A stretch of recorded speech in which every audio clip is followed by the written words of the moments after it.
Here we are playing with the iroc. Just got back from the wrap. It's a little dirty right now. Making a few adjustments that needed to be done as far as cosmetic. That the wrap came out pretty good, but there's a couple of issues that we want to fix on it. So the iroc is coming back to life.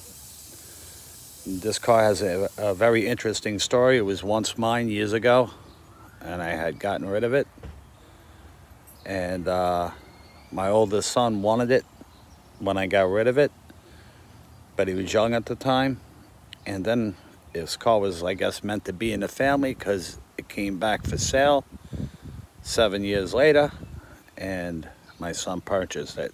So we're trying to bring it back to the way it was when I once owned it, and it's getting there. You know, little by little, needs some help, but still runs very strong, full power. It now has a rebuilt tranny, so it runs like it did almost the day it was made. And now a little bit more help on the cosmetic end. Bring this car back to life. And this is a true 80s classic muscle car. Anybody who grew up in the 80s understand what these cars were all about. This was the must-have car. These cars, in a lot of cases, were more sought after than a Corvette or anything like that at its time.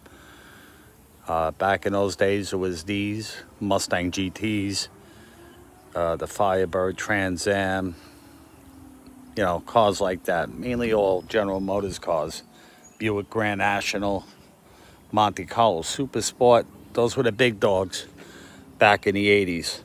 And if you had 300 horsepower back in those days, you had a beast of a car. Today's time, you got 300 horsepower in a minivan. So it's not a big thing to have 300 horsepower, though. You know, still to have 300 horsepower from a car left over from 30 years ago, that's still to me, is still quite a feat. And this car has pushing in that ballpark.